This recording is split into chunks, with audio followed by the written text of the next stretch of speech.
Good evening. Buenas noches. My name is Melendez. I'm the director of the Center for Puerto Rican Studies, and it's my great pleasure to welcome you tonight. Before I pass the baton to the moderator and the program, we have a great program tonight. I'm going to let Mr. Fagiani introduce the panelists. Let me just say two words. The Center for Puerto Rican Studies is devoted to understanding the social conditions. We do research, and also in historical preservation of the Puerto Rican heritage and culture. So we have a library and archives. We also do educational programs like the one we have tonight. We try to outreach to the Puerto Rican community nationwide. There's a little pamphlet that explains our program, and I invite you to grab one on your way out. This year is very important because we have launched a campaign to expand our archive by 100 collections. So there is information about that campaign in this pamphlet. The 100 Puerto Ricans is intended to really make our archive more representative and include more younger people and other pioneers that are not yet represented in our archive. We have about over 250 collections of individuals and organizations. It's a large collection. It's the most important here in the United States of the Puerto Rican diaspora, and we hope to expand it significantly with this campaign. So all of those, all of you who would like to nominate or contribute one way or the other to that campaign, I invite you to pick up one of the brochures that we have available to you. And tonight is not the last event. We still have another video conference on the Puerto Rican diaspora. It's a video conference, and you can log in like tonight over the internet and the web. But anyway, this is our calendar for the semester. We're about to close up the semester, but it's still available. If you would like to participate, there is information there about the event. It's as I said, it's a video conference. You can come inside, or you can do it from afar. So without further ado, I would like to ask the moderator, Gil Fagiani, to take over and introduce the panelists and tell us more about the program. Okay. So thank you very much. On behalf of the Vito Marcantonio Forum, I want to welcome everyone to Vito Marcantonio and the Puerto Rican people, Solidarity and Progress. My name is Gil Fagiani, and I'm going to be your moderator this evening. I want to start by thanking all the people who contributed their time and energy to make today's event possible.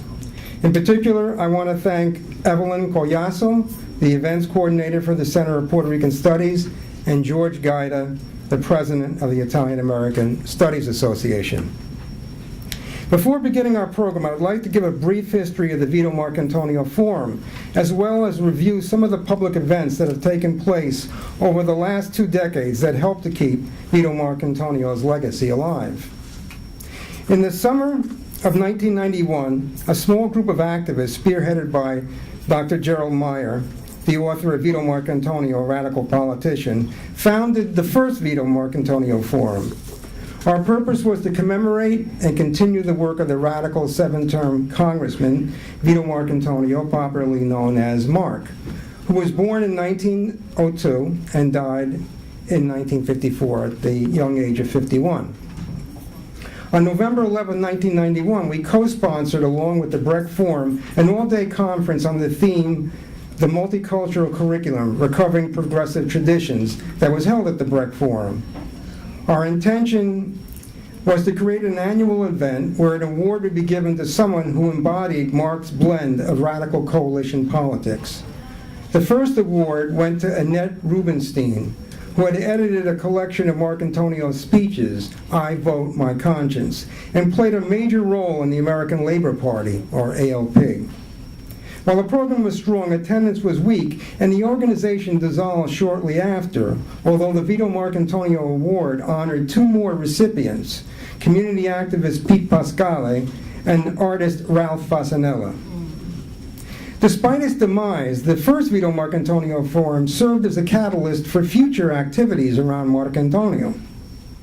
By January of 1992, a group of progressive Italian Americans, 2 of which had been members of the Vito Marcantonio Forum, Juliet Uccelli and myself, formed an organization called Italian Americans for a Multicultural U.S., known as IMUS, and issued a public statement signed by 90 Italian Americans that opened with, "As Italian Americans who value historical truth and respect our friends and co-workers of Native American, Latino, and African descent, we wish to disassociate ourselves from the quintennial celebrations of Christopher Columbus's so-called discovery of America."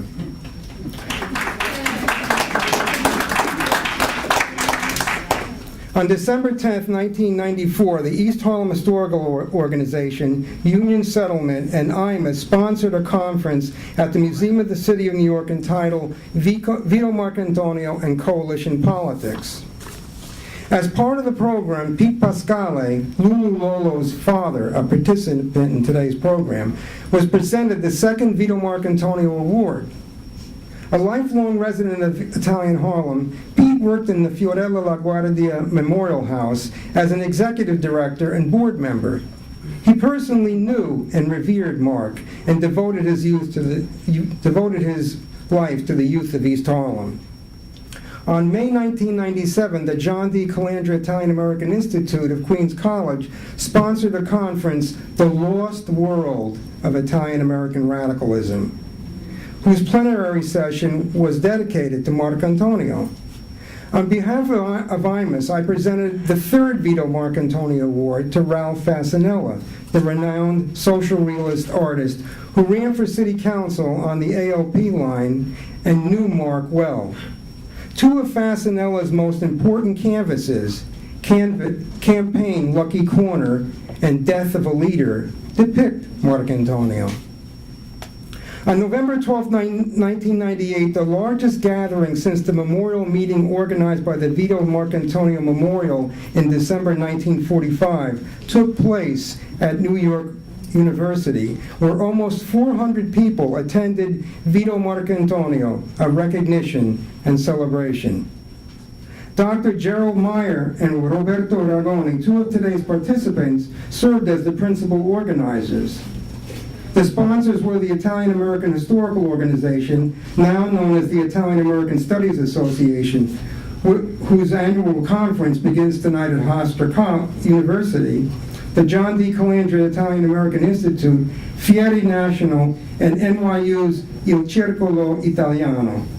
In addition, another 40 organizations endorsed the event, including the East Harlem Historical Organization and the Italian American Writers Association. Finally, on October 3, 2011, 15 people resurrected and refounded the Vito Marcantonio Forum. Our mission statement is included in today's program, which everyone should have a copy of. It begins, the Vito Marcantonio Forum brings together people from a wide variety of backgrounds interested in disseminating and sharing knowledge of the life and work of Vito Marcantonio, who served as a congressman for East Harlem for 14 years. Our mission statement ends on this note. The Vito Marcantonio Forum is also interested in increasing awareness of the American Labor Party, which Marcantonio led for many years. In addition, the Vito Marcantonio Forum seeks to inform others of the radical political tradition of East Harlem, the cultural background of Italian Harlem and El Barrio, and the critical role of the organized left that rallied to Marcantonio's support, that explain the emergence of the Vito Marcantonio phenomenon. That is, a successful progressive politician who never compromised his principles. The Vito Marcantonio Forum plans to resume its tradition of bestowing the Vito Marcantonio Award to an activist who best embodies Marcantonio's unique political legacy, and we will be doing that in April of next year. This evening's event is actually the second event sponsored by the new reconstituted Vito Marcantonio Forum. The first took place at the Breck Forum last November, and it celebrated the fourth printing of Dr. Gerald Meyer's biography, Vito Marcantonio, Radical Politician.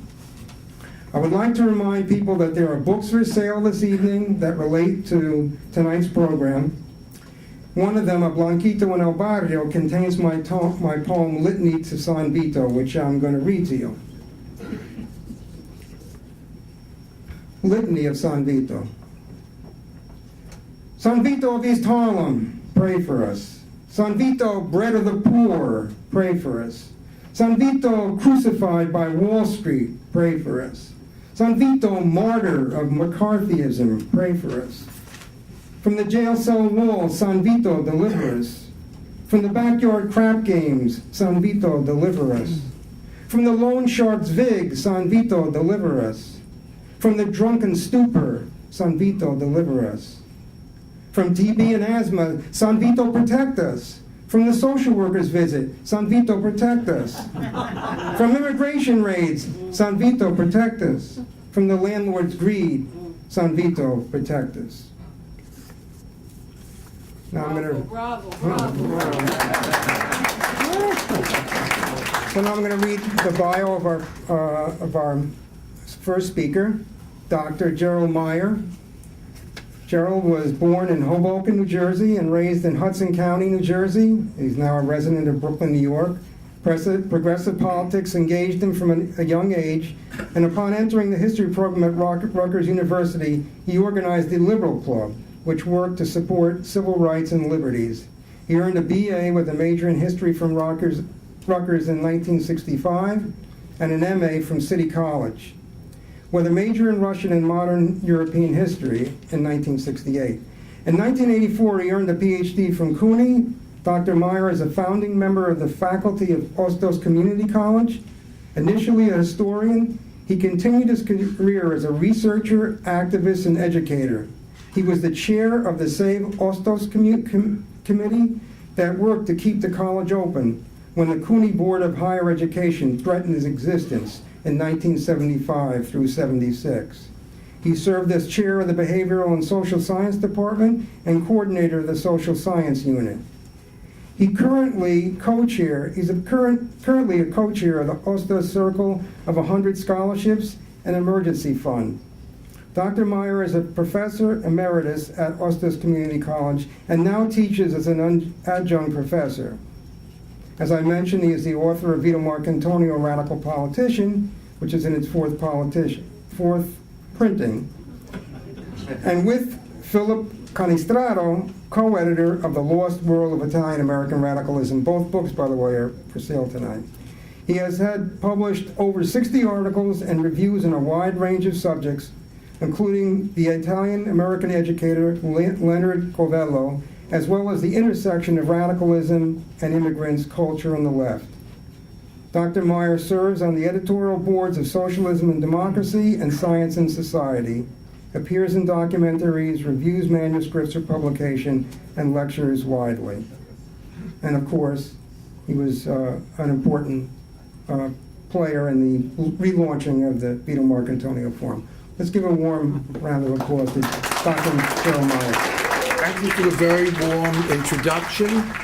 Vito Marcantonio, presente. Vito Marcantonio. Vito Marcantonio, presente. So nice to be here. And what a great crowd, and it's just wonderful.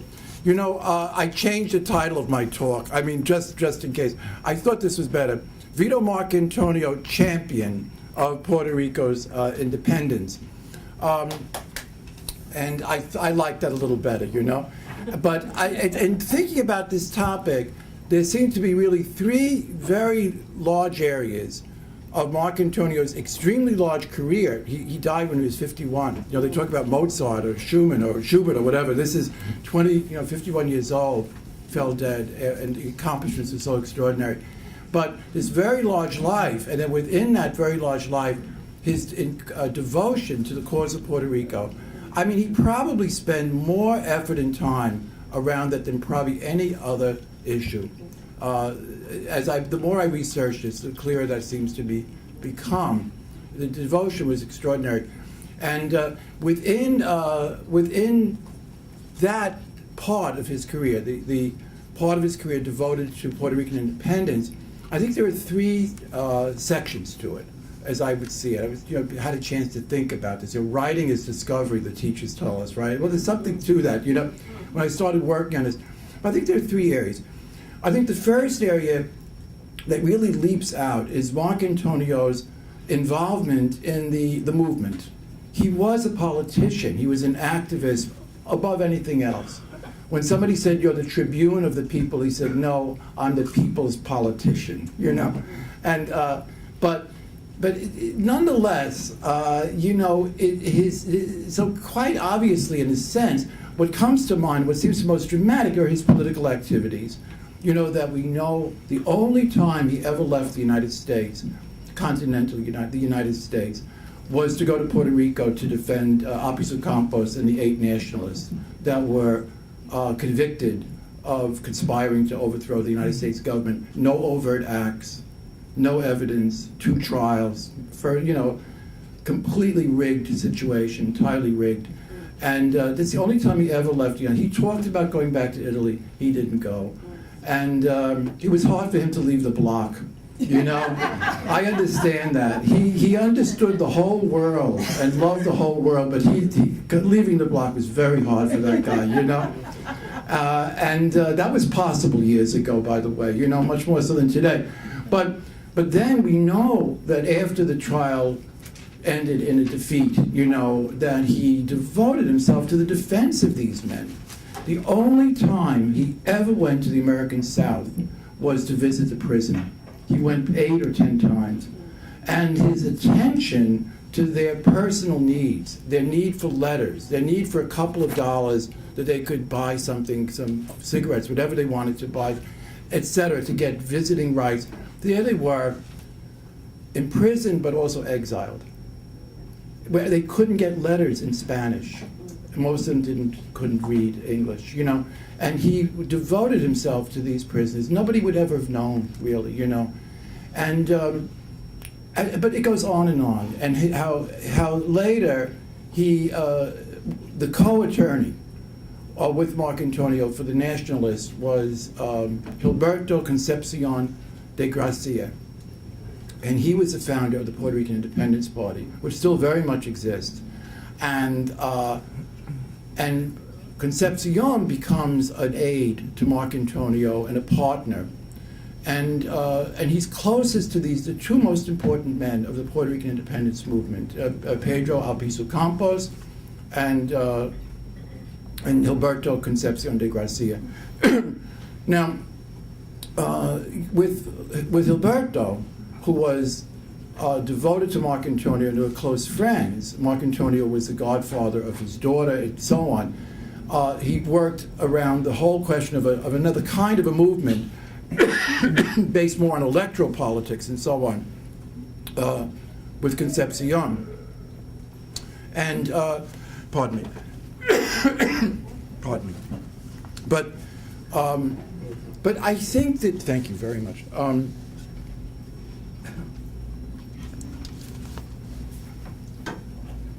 But the rest of the activity that would fall under the category of activism is incredibly extensive. I've written about that, and quite a lot.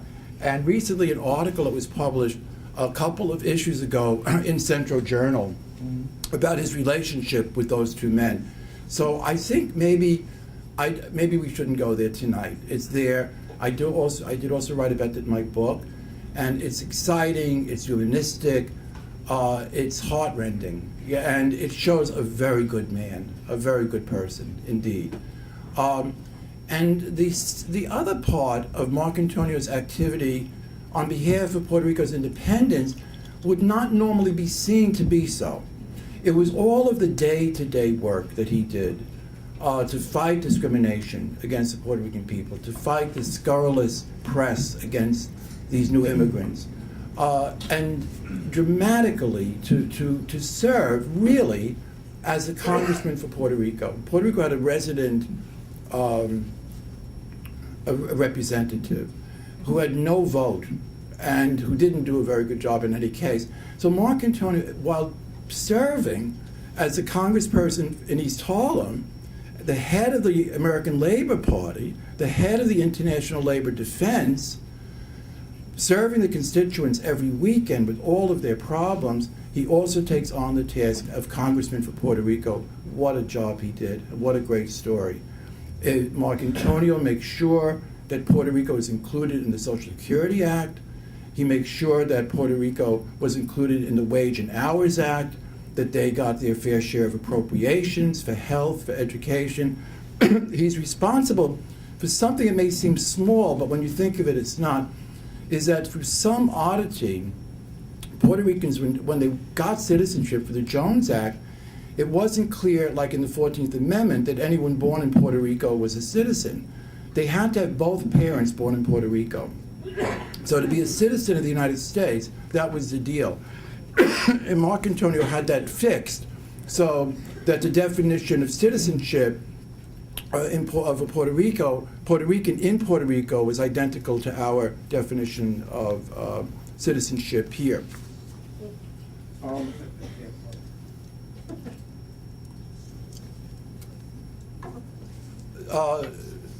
He also is largely responsible for having the reversal of the use of English as the language of instruction in the public school system in Puerto Rico in 1947.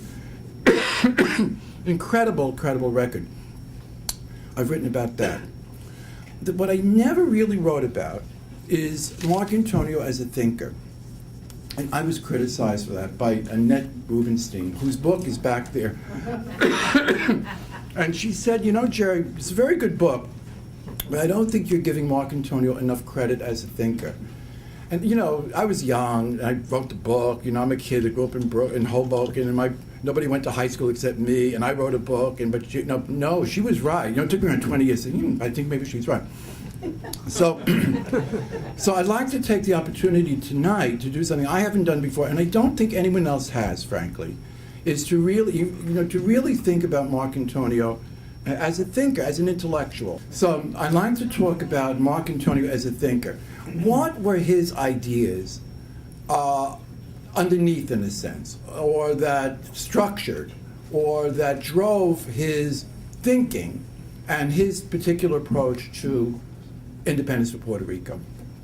Okay, so history really has many examples of individuals and large groups even who adopt the cause of another country. It's interesting to begin to think of that. And we see that this really begins around the time of the French Revolution with the Declaration of the Rights of Man. What the Declarations of the Rights of Man. It didn't say Frenchman, it said man, people. And that really offered, in a way that nothing had before, I think, the possibility of thinking of humanity as an identity, coming out of the humanism of the Renaissance, but now not being an elitist philosophy, but really a kind of ideology and an identity that was conceivable for people to adopt, you know. And we see, when we think of it, you can think of Lafayette, you know, is part of that, for sure. Lord Byron, why not? You know, Che Guevara. And most spectacularly are the International Brigade. 40,000 men and women, 40 countries that traveled to Spain in the effort to defend the Republic from fascism and to try to save the world from fascism. You know, people of all those nationalities taking up that cause. I mean, this is something, you know, really absolutely remarkable. And this has been termed left internationalism. It's an interesting sense that the internationalism generally comes from the left, but this is not just like all men are brothers and leaving it at that. There's something to do with a mission of reversing some reaction, or to uplift some oppression, and people adopting that. And I think that all left ideologies, I think we might have forgotten some of this, but it's all really there, have this left internationalism in it, where as part of the deal, of being a leftist that we expand our concern beyond our own nationality. I think it's extremely important, though, to see also that that does not mean that we have to renounce our own nation. I think originally there were people that thought that, by the way, in the beginning of the movement, that somehow to be an internationalist meant that you had to renounce and be disinterested in your own nation, that you became a cosmopolite, you know, a man of the world. I think that the real left internationalism were people that loved their own country, but they loved it enough that they had enough love left over for a lot more countries, you know? And well, Marcantonio is part of that. He really is a left internationalist. And he was somebody that was rooted in his own community. He loved America, and yet he was able to identify in a very, very deep way, not just intellectually, but affectively, with another people, and adopt their problems and their culture and as his own, but not just that he was somehow crusading for another people, but appreciating those people very deeply, and on a very equal basis. Now, we know with Marcantonio, he's remarkably provincial, it would seem. And I think that's so fascinating because with the internationalism, the whole world, but the single fact that always most amazed me about Marcantonio is that when he was born in 1902, it was on East 112th Street. He was in an apartment in a 5-story tenement. When he died, it was 4 blocks away on East 116th Street in a little row house in a 4-room apartment. You know, it's just amazing. I mean, this was someone with an international reputation. The New York Times, 5 editorials in a row in 1948 saying the most important thing is to defeat Vito Marcantonio, one of 435 congressmen. And the New York Times is spending editorial after editorial, defeat this man, defeat this man, defeat. And he never left the block. So much for the value of travel. Now, travel, you know, enjoy it, but the idea, oh yes, we're going to broaden our vistas by travel, I don't know. But in any case, maybe. But I think what's interesting too about Marcantonio is he didn't just live in East Harlem. He was like really deeply a part of the culture. He didn't come in there as in some way to try to change or alter the culture. He lived that culture. He had boyhood friends that he hung out with. He marched in the procession. He didn't go to church, but he marched in the procession. It was part of being part of that life. He lived in the same house with his mother and his schizophrenic younger brother that practically nobody knew was there, and supported them, and the grandmother. He supported all of them, you know. And this is another kind of a lifestyle, another way. And when I interviewed people about him, many of them cried. It was very, very amazing thing, really, for me. But what they said was very interesting. They would say, well, he bought the newspaper over there. You see, he got his hair cut there. And they start to cry. That he was sharing their lives. That he was happy to be with them. And they were very happy to be with him. This is a different thing for us to think about, you know, a beautiful, beautiful thing. And, but in any case, I think what we could see Marcantonio's activities, as we pointed out, for Puerto Rican independence cover such a wide range of activities, you know, speaking in Madison Square Garden or in Congress constantly, sending letters to Puerto Rico with all kinds of manifestos and going to court, anything we could possibly imagine. But I think what we could say, though, is that in terms of his ideological approach to the question of independence for Puerto Rico, there were really 3 pieces of this, I think. The first, as I see it, is that Marcantonio advocated for Puerto Rican independence on the basis of natural rights, the same basis that we established the Constitution and the Declaration of Independence, the very same way. The idea that there are natural rights to life, liberty, and the pursuit of happiness, and that belongs to all human beings. Now, he does an interesting thing. Well, let's say what the other two are first. He then has a second part, which is very Marxist, and I think also Leninist. Now, did he ever say that? No.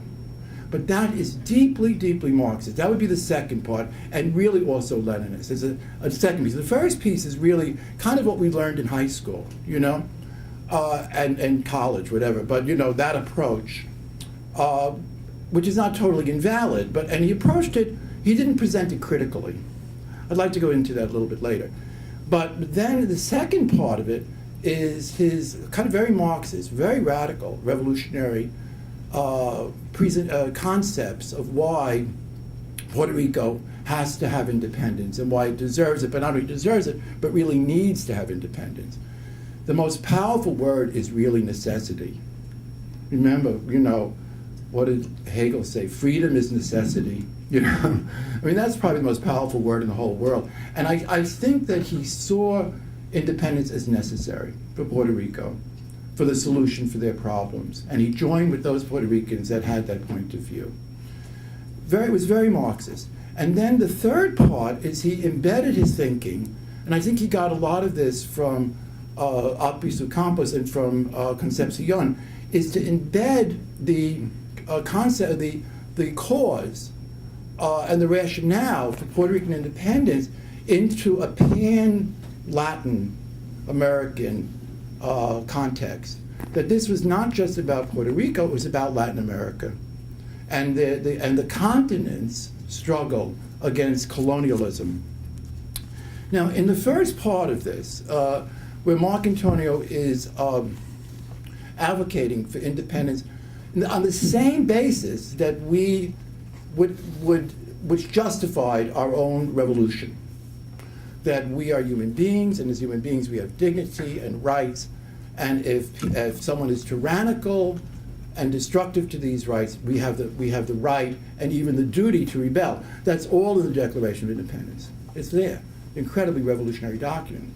And then again in the preamble of the Constitution, you know, all men are created equal. Now, he does a very good thing here, and I think this is interesting because what attracted me, a lot of things attracted me to Marcantonio. He's so good looking, you know, I mean, there's so much you could be attracted to, really. You know, he was good to his mom. I mean, you know, it's just endless. I mean, I could write, a sonnet about it, you know, with many verses.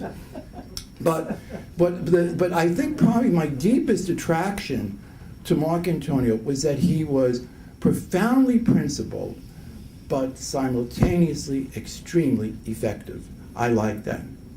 If you want to be principled and you're not effective, it's not politics. It's really religion turned inside out. You know, that's exactly what it is, and don't kid yourself. But on the other hand, if you're just acting to do something, and there's no underlying principle, the likelihood of corruption is almost 100%. So I think he got it. He really got it. That he never in any way betrayed principle, but he was extraordinarily effective. That's hard to do. But he did it.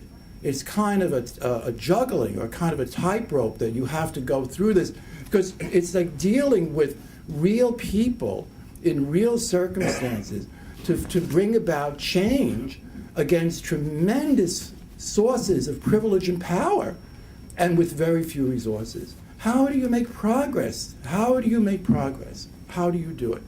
And I think he saw, for example, that one way you could do it is by associating the cause of Puerto Rico with American history. That everyone knew some of that. Everyone knew some of that. And if they were immigrants, to become citizens, they learned some of that. My grandmother did that for the WPA. And I was teaching at Oswald's Community College for 30 years. My God, I'm doing what my grandmother did. I'm getting paid better. You know, that's what she did. But people knew that. They learned that. And so I think that he didn't do it in a critical way. Some of this comes from, I think, the culture of the Popular Front. And I think if we look at the original document of the Popular Front, the United Front Against Fascism, the whole thrust of that is to take as much for the left, for the workers, as much of the nation's history as absolutely possible, to appropriate that, the flag, the folk music. That's where the left comes with the folk music. It came from that. To appropriate the culture and the folk music and as much of the history as possible. Don't be too critical. Make it yours so that you can move forward. The left, they criticize anything. You buy pizza, they'll criticize. They don't think you bought pepperoni, and pepperoni has red dye in it, and don't you know better? And anybody that's normal leaves, and they're left with each other. So, but they had a real, so they had like a real sense. He had like a real sense of people, and what could move them, and so he appealed to that, and it worked, I think, but it's not enough. It's enough as a first step. I think where Marcantonio becomes very powerful, although he might not have been able to have gotten an audience if he hadn't done the first part. And he started with that. This is all sensible.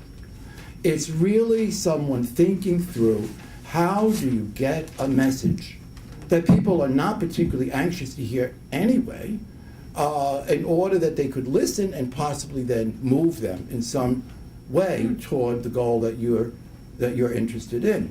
So in this case, I think he now can get a hearing, starting out with the Constitution and the Bill of Rights and all of that, not mentioning John Locke or any of that good stuff. So we're now in the door. We're inside the door. And I think he starts to get to the real deal, which is is to see, how does colonialism work? How does it work? There's nothing, no matter how bad in the world, that doesn't benefit someone. Otherwise, it would not be there. You have to find that. You have to find who are the beneficiaries of the status quo. Who benefits from this, from that situation? Until you really can identify that, you can't possibly organize any kind of opposition. And I think what he sees is that who benefits from it are the capitalists in America. Who did what? After liberating Puerto Rico, that didn't need to be liberated, because they already had an arrangement with Spain which gave them a great deal of autonomy, which they lost with the invasion from the United States, by doing this is that what was laid open for Puerto Rico was the possibility for the American capitalists to come in and buy. Buy what? The land. The land. So in a period of a very short period of time, from 98 until around 1930, basically almost 80% of the land passes from the ownership of Puerto Ricans into the hands of 4 American corporations. Before Fidel Castro, you could walk from the Caribbean to the Atlantic Ocean without ever stepping a foot on Cuban-owned property. How about that? And so this was the situation. And not only did the United States interests own this land, in the process of doing that, the independent coffee growers were all evicted from the land. It's classical. It's something out of Marx's Capital when he talks about the enclosure movement. Not a bit. If you ever get like you don't know what to do, read Capital One and look for the enclosure movement. Skip over all the mathematical things and all that. Just go to the historical stuff. It's just great. So in any case, but it's like the enclosure movement, the same thing that happened at the beginning of capitalism in Western Europe, is that the independent farmers are now evicted from the land to become what? Seasonal workers on foreign-owned plantations, working for nothing. They lost the land, they lost their status, they lost control over their lives, the land deteriorates, and the sugar, only 30% of it could be processed in Puerto Rico. 70% had to go to Baltimore or up the river here to Yonkers to be processed as part of the Sugar Act. The Sugar Act. Where are the benefits here? You have mass evictions of the farmers. You have really the degradation of the whole workforce into seasonal laborers. This is the benefits of freedom that the United States brought to Puerto Rico. And he goes, and this is what was intended by the Marshall Plan. And this is what's always intended by all of these movements for freedom, is to bring about the disorganization of these countries so that the capitalists can take over. And he cites this. And he also then shows how the law worked in this situation. So that things that we would never think about, that we might have heard of, I don't know why we would have, but you might have heard of, I did one time, we have this coastwise shipping law, that any shipload of goods that starts out in an American port destined for another American port must be an American ship. Puerto Rico now is defined as America. So any ship that stops in Puerto Rico to go to America or vice versa has to be on an American ship, except the cost of transporting anything now is 4, 5, 6, 7, 8 times more. I mean, all of these are disabilities. What was left of the coffee, there was no coffee industry in the continental United States. So there's no protection for coffee. Now, Marcantonio incorporates all of this into his 5 bills for Puerto Rican independence.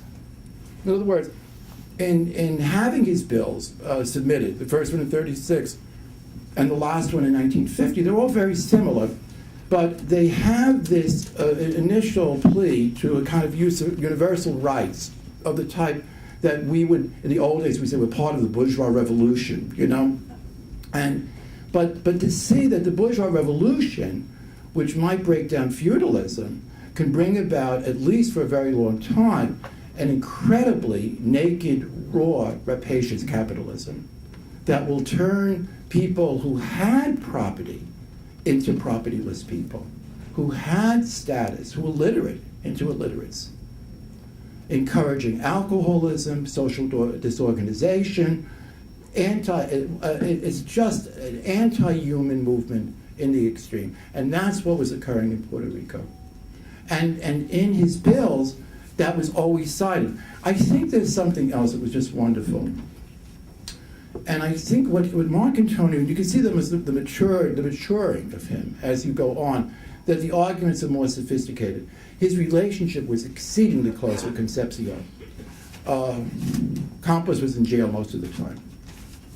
Couldn't get books, couldn't write, couldn't send out letters, but he was in extremely close relationship with Concepcion. And a lot of what Marcantonio gets is from Concepcion. That would be a very good study for somebody a little bit younger than me, to start to match up the letters with the documents, with the so on. And it'd be very, very valuable and worthwhile to do. But what Marcantonio also points out, more insistently, is that Puerto Rico is a nation. And Puerto Rico is a nation, why? Because it has territory. It has territory where people have made their own history and they share in a similar culture. Some of you know what I'm talking about. That's the definition, the best definition of a nation that exists. It's some people that have territory, that have experienced history together and share a common culture, defined by Joseph Stalin. The greatest definition that ever existed. That's the definition he starts to put out. That's it. You got a better definition? Tell me afterwards. You know, and he's putting this out in another language and saying that's why Puerto Rico has to have independence. It has to have independence because it is a nation in itself. It doesn't matter what anyone feels about it. This isn't about feelings, it's about facts. Now, how do you make the facts real? The facts, in a way, are only potential. Facts are only potential. That's all they are. In order for facts to become something, requires activity. I won't say who said that. That was Marx. But in any case, but the idea is that, and I think what Marcantonio sees is that that in order for a movement to develop, these facts have to be put out there. And to find people who are willing to go through the process of making them happen. Lastly, I think his, I'm sorry, forgive me, I'm sorry, very sorry. Very sorry. Hey, Jerry? Mm-hmm. It's almost there. Jerry, these words. No, it's okay. Awfully sorry. I'm falling into decrepitude. I still look good, but really, don't take a book by its cover. I'm telling you, But in any case, but I think the third part of what Marcantonio was thinking about Puerto Rican independence was to embed that into Latin America. And by doing that, again, I think it was a perfectly reasonable thing to do, because the movement in Latin America was an international movement, with Simón Bolívar, for example. It didn't stay in any particular nation. It was a continental-wide movement. But I think what Marcantonio, in doing that again, he adds attention, he brings attention to that issue very brilliantly. So it's not just about a relatively small nation, but it's about a continent and attracting great attention to it. So Marcantonio is not just a political activist or a very saintly man. He was also, I think, a very great thinker. And I'm happy I had the chance to share this with you tonight. Thank you very much. Thank you. Our next speaker is Edgardo Melendez, who earned his PhD in political science at the City University of New York Graduate Center. He's a full professor at the Department of African and Puerto Rican Latino Studies at Hunter College, and has taught at the University of Puerto Rico at Rio Piedras, the University of Connecticut Stores, Lehman College, and City College. His publications include Puerto Rican Government and Politics, a comprehensive bibliography that was awarded the 2000 Outstanding Academic Title by Choice Magazine, Colonial Dilemma, Critical Perspectives on Contemporary Puerto Rico, co-edited with Edwin Melendez, and Puerto Rico's Statehood Movement. He has also published in academic journals like the Centro Journal, Revista de Ciencias Sociales, Caribbean Studies, and Radical America, among others. Professor Melendez's academic and research interests include Puerto Rican and Latino politics in the United States and politics in Puerto Rico, and he is currently writing a book on Puerto Rican migration and politics in Puerto Rico and the United States, 1940 and 1950. Let's welcome Edgardo Melendez. And again, the other thing is, as you will notice soon, that English is my second language, and my English, like my citizenship in Puerto Rico, is second class. Now, I was requested to talk about Marcantonio and his relationship with Muñoz Marín. For those of you that don't know Muñoz Marín, he is acknowledged usually as the founder of the Commonwealth government, founder of the Popular Democratic Party, and definitely the central character in Puerto Rican politics and history from the mid-1930s to the 1960s. So my argument is that understanding the relationship between Marcantonio and Muñoz Marín will tell us a lot about Puerto Rican history and politics, which leads me to my central point in my presentation. I argue that Marcantonio is a central character in Puerto Rican history and politics. And I mean Puerto Rican history and politics in Puerto Rico and in the United States. This might sound common sense to many of you, but it's not. Marcantonio is never taught, it's never mentioned in Puerto Rican history textbooks. When I used to teach my course on Puerto Rican politics and I would start talking about Marcantonio to my Puerto Rican students, they would immediately ask, but what's the relationship of Marcantonio with Puerto Rico? I mean, he was elected in New York City. And I would tell you, well, New York City is part of Puerto Rican history now. So, to make my conclusion clear, I do think that Marcantonio is an important part of Puerto Rican history and politics. As Jerry and others have argued before, Marcantonio's relationship with Puerto Rico began when he was elected to as representative of District 17, I think it was, the New York district that included El Barrio. At the beginning, in fact, his relationship with his Puerto Rican constituency was not very friendly. I think one of the first statements he made regarding Puerto Rico's status was in favor of statehood, which wasn't really welcomed by the many independentista and leftist organizations in El Barrio. He nearly changed his position. And as Jerry mentioned, his trip to San Juan, Puerto Rico, basically inserted Marcantonio into Puerto Rican politics. Not only he assumed Albizu Campos' defense in a mockery of a trial, but also in response to an extremely punitive bill submitted by Senator Tidings on the independence of Puerto Rico. Marcantonio submitted his first independence bill in reaction to the Tidings bill. And from there on, Marcantonio would be, in fact, an important character in Puerto Rican politics. By the way, Marcantonio's 1936 independence bill included not only the unrestricted access of Puerto Ricans to the U.S., even when Puerto Rico became an independent nation.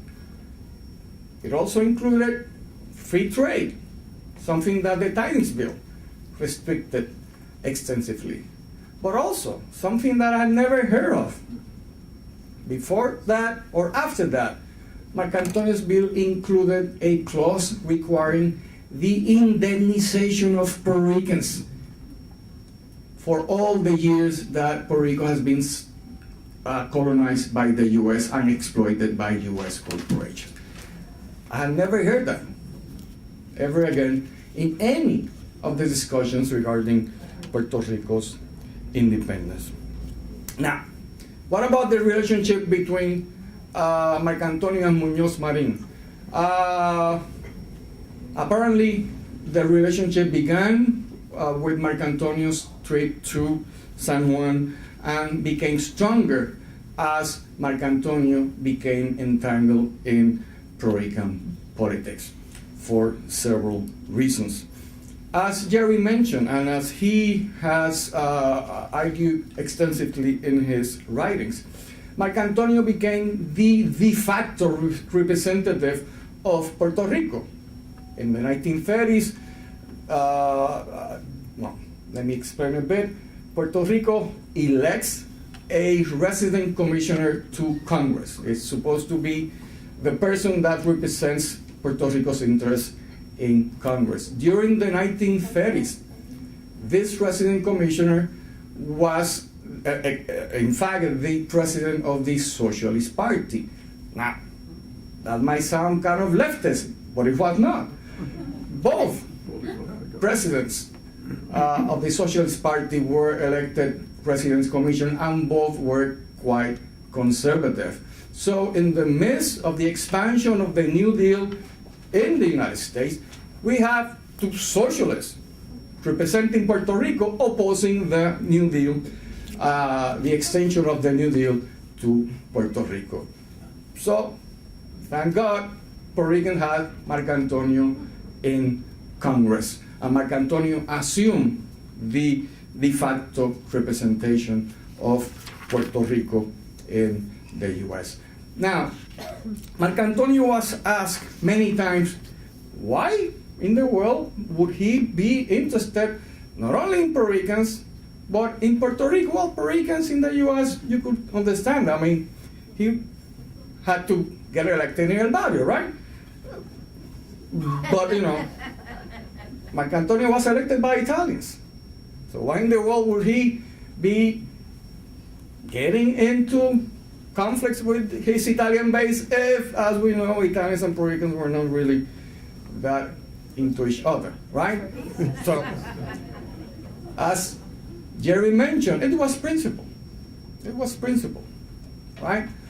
And he assumed the representation of Puerto Rico as part of those principles, but also as his duty as the representative of Puerto Ricans in El Barrio. And I'm gonna read just this quote. He was once asked by a Puerto Rican conservative, why are you meddling in Puerto Rican affairs? You're not Puerto Rican. You're not even living in Puerto Rico. So why the hell are you doing? Talking about independence. Getting into our business. And this is what Marcantonio replied. The economic, social, and civil rights problems of Puerto Rico are my problems. The sufferings of the people of Puerto Rico are my concern. The exploitation of the Puerto Rican masses is an enemy against which I shall wage daily warfare. The use of the public treasury for the benefit of poltroons, loafers, political bums, and phonies is a practice which I have been endeavoring to stop. As a member of the House of Representatives of the United States, it is not only my constitutional duty, but also my moral obligation to my constituents to defend the best interests of the people of Puerto Rico. Principle, as Jerry mentioned a few minutes ago. Now, Marcantonio was received in Puerto Rico in 1936 as a man of state. I mean, there was a huge crowd welcoming him at the San Juan airport, and there was even a bigger crowd when he was presented by the mayor of San Juan in the San Juan town hall, you know? And there were crowds following Marcantonio everywhere he went in his San Juan trip. And not only he assumed the defense of Albizu Campos, but also he met with other independence organizations while in San Juan. And as Jerry mentioned, in this trip, Marcantonio would establish two long-term relationships. One with Albizu Campos, a relationship would be conflicted in some moments, and one with his compadre, Gilberto Concepcion de Gracia. That relationship never ended until Marcantonio died in 1954. Now, why is Marcantonio important for Puerto Rican politics? Well, as a consequence of his trip to San Juan, he became engaged in a campaign to depose what many people, including myself, consider the most despised U.S. appointed governor in Puerto Rico, Blanton Winship. The governor-chief of Winship in Puerto Rico is called El Winchipato. Many people, familiar with Puerto Rican history will remember Winship as the governor that ordered the police to shoot at the unarmed nationalists in Ponce in what became known as the Ponce Massacre, La Masacre de Ponce. Albizu was, of course, in jail at that time. And definitely, as it was acknowledged by Puerto Rican leaders at the time, including many many important people that would become central to the Popular Democratic Party, including Luis Muñoz Marín. Marcantonio was play a significant role in getting rid of Winship, and he was celebrated for that. By the way, his statement at the House, 5 years of tyranny, is a classic in terms of how colonialism affects Puerto Rico and Puerto Ricans. And by the way, in this statement, he called Winship the Nero of Fortaleza, el Nerón de la Fortaleza. By the way, many years after that, he will use the same name to describe Muñoz Marín. So, from a close alliance in the 1930s, what will happen is a transformation of Muñoz Marín's philosophy and views that will lead to an increased conflict with Marcantonio. And this is the important thing in understanding this relationship. Marcantonio never changed his principles. He always struggled for social justice. He was always an anti-imperialist, and he always supported Puerto Rico's independence. The party and the individual that continuously changed his position was Luis Muñoz Marín, right? And that is why it's important to understand this, because when the Popular Democratic Party won the election in 1940, it was a party proposing social justice, social and economic reform, and even proposing independence, right? So Marcantonio assumed his role in defending that program.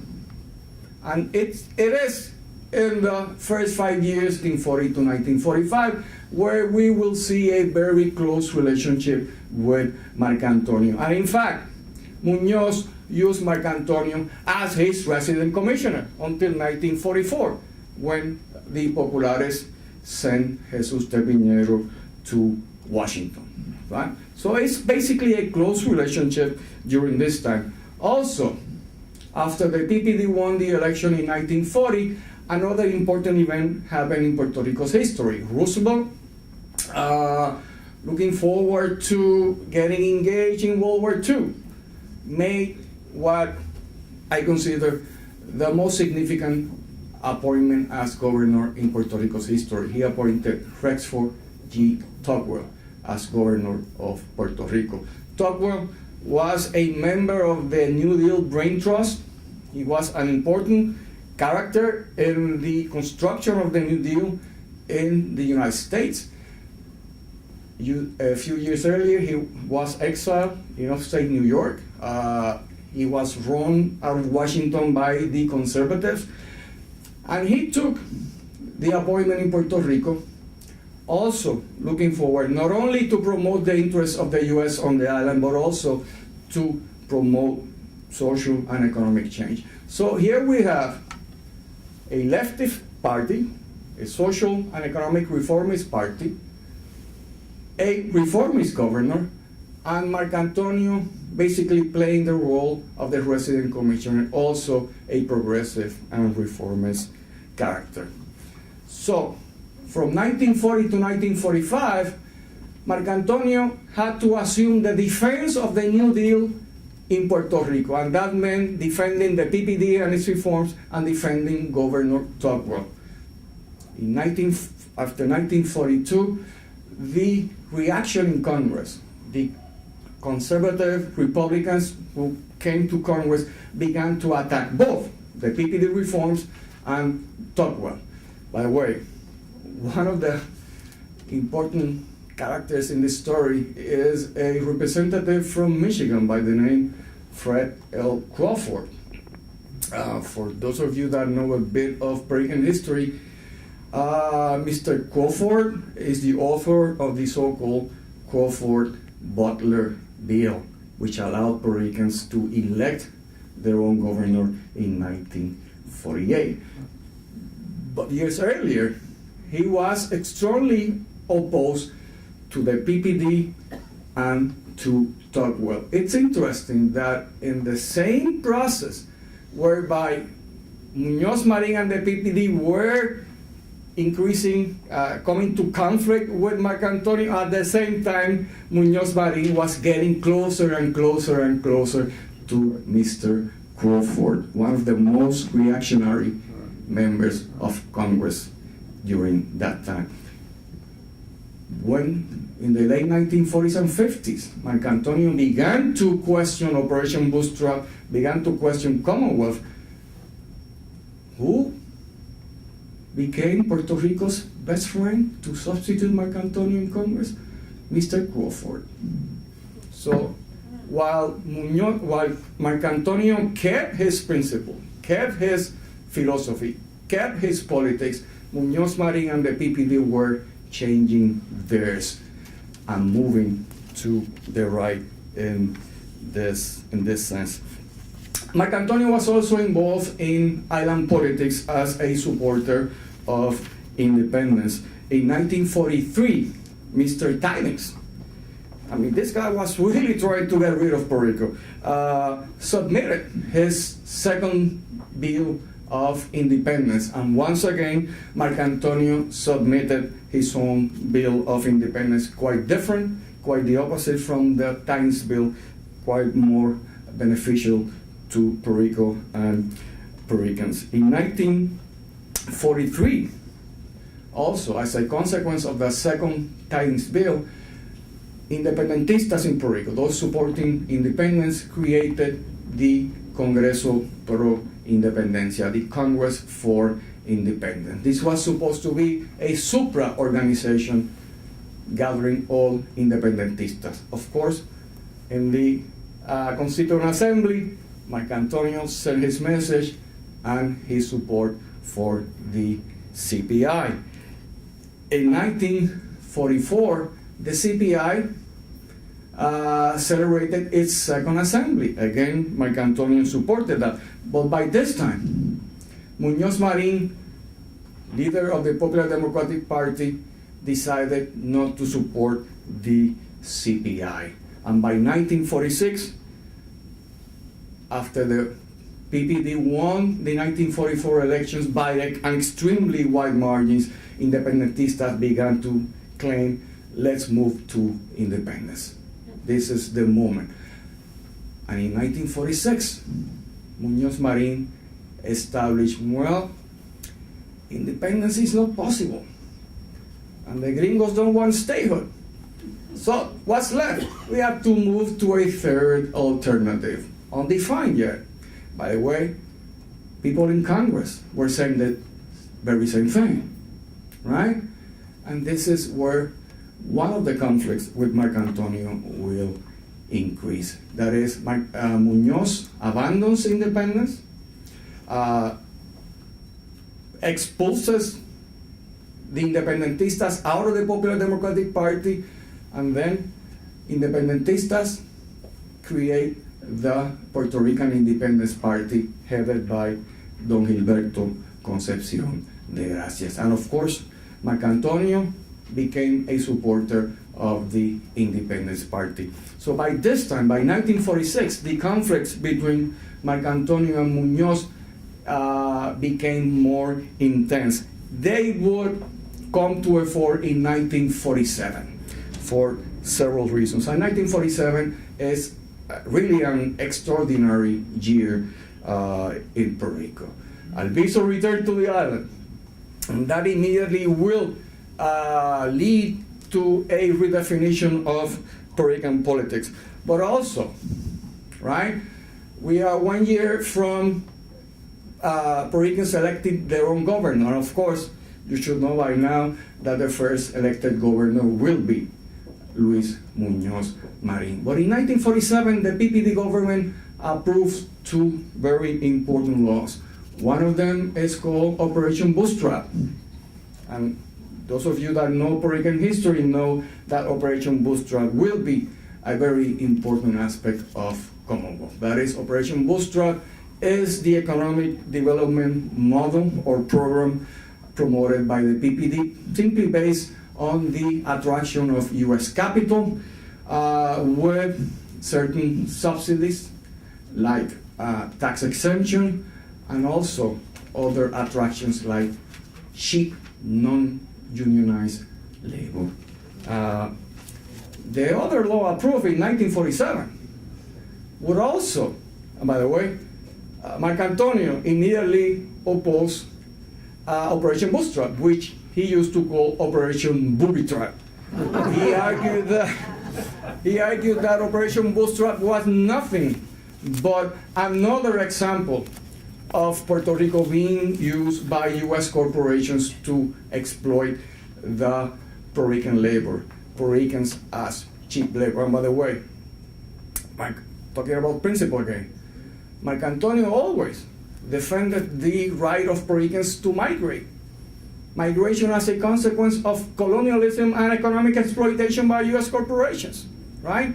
And he always argued that why independence was required and necessary to end the exploitation of Puerto Ricans as cheap labor in Puerto Rico and in the United States, right? So this is very important. For Marcantonio, the rights of Puerto Ricans were always, he would always have to defend them on the island or on the mainland.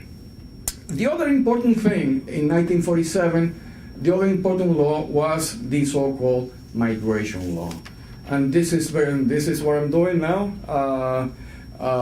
In terms of my research, in 1947, as a consequence of the so-called Puerto Rican problem in New York City after 1945, the war ends, cheap air transportation emerges in Puerto Rico, there's an economic crisis, and people simply begin to move out of the island, basically coming to New York. And by the summer of 1947, there is a huge, strong negative reaction in New York City to the entry of Puerto Ricans, and that was known at the time, and it's known in the literature as the so-called Puerto Rican problem. As a reaction to that, the government of Puerto Rico approved the migration law in December of 1947, which basically stated that the government, the colonial government of Puerto Rico, will assume an active role in managing migration to the U.S. But mind you, the Puerto Rican problem was more complex because the negative reaction in New York City was simply because these people were alien. These people are not citizens. We don't have citizens that speak Spanish. How could that be? We don't have that kind of citizens. Ignorant, non-skilled, right? These people could not assimilate. But there was also another element in the Puerto Rican problem. Since 1936, Puerto Ricans in New York had been linked to Vito Marcantonio. And since the mid-1930s, increasingly during the 1940s, there is this connection in the minds of New Yorkers that Puerto Ricans mean voting for Marcantonio. And as you know, by the end of the war, there's another period in American history. It's called the Cold War. And during the Cold War, Marcantonio became a persona non grata, right? And here we see also in New York City after 1947, all the attempts to get rid of Marcantonio, no? The Wilson-Pakula law, the coalition between the dominant parties, and he kept being elected. And of course, in the minds of New Yorkers, the one to blame for the entry of Puerto Ricans to New York City was Vito Marcantonio. So in order to fight the Puerto Rican problem, the Puerto Rican government, which, you know, the government's priority is to move people out, right? We are interested in promoting all these reforms. We have to get rid of the surplus population. So if we have the Puerto Rican problem, people in the U.S. will not accept Puerto Ricans, right? So how do we get rid of the Puerto Rican problem? We must get rid of Vito Marcantonio. So by 1948, what we see is an increasing campaign of the Puerto Rican government attacking Marcantonio. And this campaign will reach its apex in 1949 in the mayoral election of 1945 in New York City. As Jerry and others have written, Marcantonio decided to run under the American Labor Party flag for mayor of New York. And once again, the Puerto Rican problem emerges, right? This is the one flank where Marcantonio could be attacked, right? This is the guy that brought Puerto Ricans here, right? You want to get rid of Puerto Ricans? Let's get rid of Marcantonio. So the Puerto Rican problem emerged as an important issue also in the 1949 election. One of the important things here from the Puerto Rican perspective is that the government of Puerto Rico took an active participation in this election. I mean, Muñoz Marín sent the mayoress, the mayor of San Juan, Doña Felisa Rincón de Gautier, for 2 weeks. I mean, the mayor of San Juan, San Juan is the capital of San Juan, the biggest and largest and most important town in Puerto Rico. And the mayor decides to spend 2 weeks campaigning not only for Mayor O'Dwyer, but of course, basically against Marcantonio. And by the way, Marcantonio's compadre, Gilberto Concepción de Gracia, also comes to New York to campaign for Marcantonio. So in 1949, you have this kind of very strange situation where Puerto Ricans are an issue in the campaign, but also the government and the opposition party decides to get involved in a New York City campaign, not only to support one of the two mayor candidates, but also campaigning for Puerto Rican politics. This is the period where the Commonwealth was being discussed in 1950. So by 1949, the government of Puerto Rico joins the right-wing forces in New York and the U.S. in attacking Marcantonio as a communist. By the way, Marcantonio swept the Puerto Rican neighborhoods in 1949. The campaign by Muñoz Marín and the Popular Democratic Party was not very good in getting Puerto Ricans away from Marcantonio. Let me just end my presentation. Of course, Marcantonio was defeated in 1950 by a three-party coalition. By the way, he kept the Puerto Rican vote, even in 1950. The great Puerto Rican intellectual Arcadio Diaz-Quiñones coined this fabulous phrase, the broken memory in Puerto Rican history. Arcadio Diaz-Quiñones argues that after the 1950s, the Puerto Rican government, the Popular Democratic Party, simply decided to reconstruct Puerto Rican history in certain areas. And there are some spaces that are missing from this narrative of what is Puerto Rican history, what he calls the broken memory. Militarization, government repression of independentistas, which also happened at that time, colonialism, and migration. As I mentioned earlier, Marcantonio and Marcantonio's role in Puerto Rican history and politics is part of that broken memory, right? Muñoz Marín, when he retired from politics, wrote a 2-volume memoir, 2 volumes. And you know how many times he mentioned Marcantonio? Once. Attacking Marcantonio for his 1943 independence bill. Once. right? By the way, do you know how many times Muñoz Marín mentions migration? I mean, his government basically pushed people out.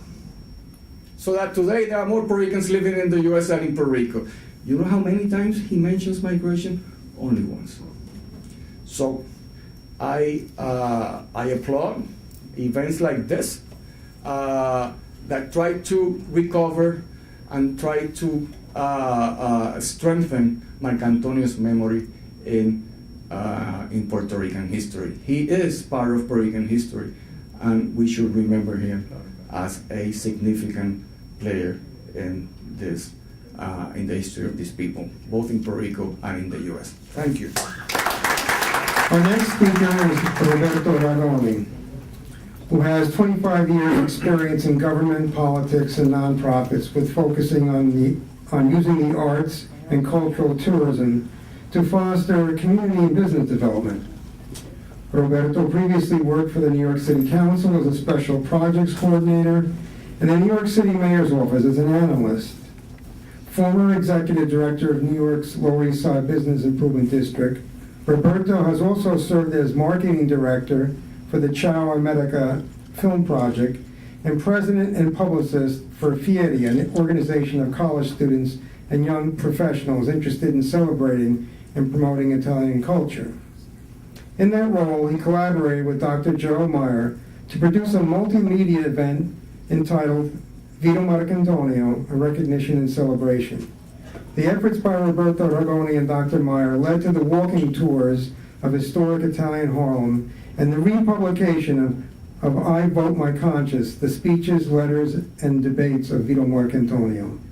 This spirit now energizes the newly created Vito Marcantonio Forum, of which Roberto is a founding member. Let's welcome Roberto Ragone. Good evening. This is Bob Donnelly, and I've covered Congressman Marcantonio at the Lucky Corner. Yes, the Lucky Corner, where Vito Marcantonio has for 7 times given his final campaign speech. Tonight, I report live from Hunter College in a segment entitled Speeches with a Conscience, Marcantonio's commitment to the Italian and Puerto Rican heritage. We are here with Vito Marcantonio, who will excerpt 3 speeches, 2 of which defend Puerto Ricans on the island and in New York City, and the 3rd in defense of Italian Americans during the Second World War. Notice when Congressman Marcantonio walks, he takes big strides, and his feet are slightly pigeon-toed. His front leg pivoting forward, pushed further by his back leg, his right arm slightly stiff, his right shoulder hunched, and his hands, when he swings back and forth, stiffen, particularly when he pushes backwards. His backhand pushes back in this way. He hasn't walked this way since 1954, so he may be a little bit rusty. In his first speech, in his first excerpt, Mr. Marcantonio, as the unofficial congressman of Puerto Rico, recites a letter he gave to the President of the United States at the time, President Truman, for legislation to let public schools in Puerto Rico teach children in Spanish instead of English. Ladies and gentlemen, from May 22nd, 1946, Congressman Marcantonio.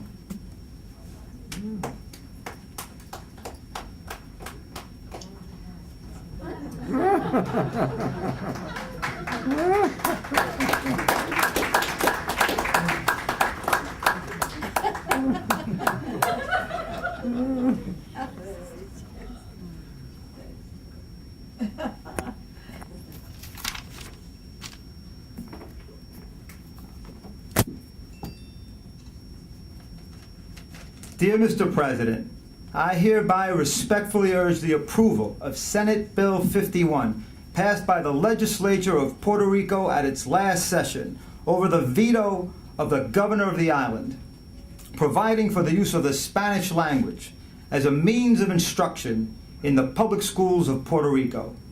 Spanish is the vernacular language of the 2,100,000 inhabitants of Puerto Rico, They possess a rich literature of their own, and Spanish is their intellectual vehicle of expression.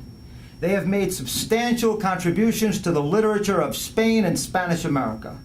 In Puerto Rico, Spanish is the language of the home, the courts, the legislature, the churches, the government offices, and everyday life. Nevertheless, and contrary to established pedagogical principles, teaching is conducted in English in the public schools of the island. By so doing, the fundamental educational principle that instruction should be transmitted in the vernacular language of the students has been violated. The language question has been a burning issue in Puerto Rico ever since the occupation of the island by the United States forces in 1898. At the time of the invasion, our soldiers found in Puerto Rico a Spanish-speaking community of 1 million people endowed with a common Spanish heritage, homogeneous in character as far as language, customs, and traditions are concerned. Since 1898, to date, Puerto Rico has unfortunately been taken as a field of experimentation in the language realm. The result has been confusion, misuse of the monies appropriated for education, suffering on the part of the student, excessive time given to the Spanish language study, given to language study, and inability to master either English or Spanish. But these policies of confusion have not been pursued without the utmost protest on the part of the Puerto Rican people. Every civic association has repudiated the prevailing language educational policies and have advocated the teaching of Spanish in all levels of education.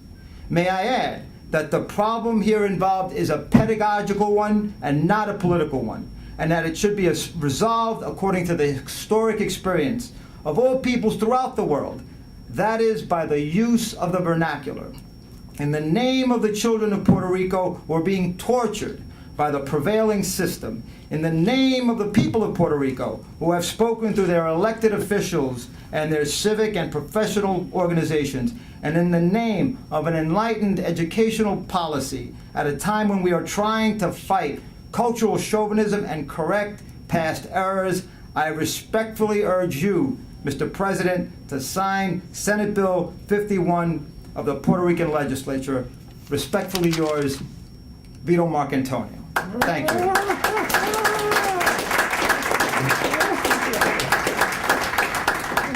Thank you, Mr. Marcantonio. This is Bob Donnelly reporting that as a result of Congressman Marcantonio's advocacy, President Truman did in fact sign Senate Bill 51 for Spanish to be taught in Puerto Rico's public schools.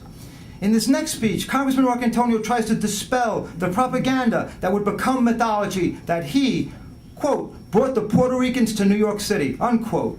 As legend has it, it's Mr. Marcantonio who funded flights to bring Puerto Ricans into his district to put them on welfare to vote for him. In this speech, he attempts to set the record straight once and for all about the plight that forced those men, women, and children from the island to migrate to New York City. This speech is from December 18th, 1947. Ladies and gentlemen, Congressman Marcantonio.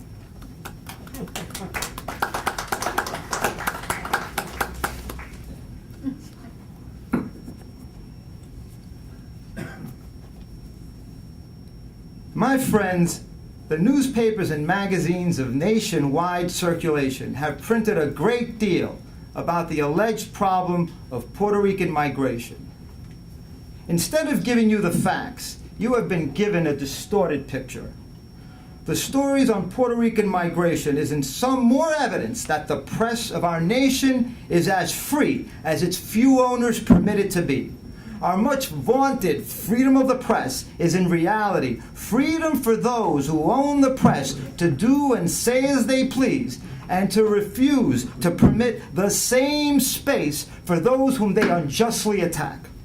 Now, I know that the people of Puerto Rican origin have attempted to tell their side. Have you seen their side printed anywhere?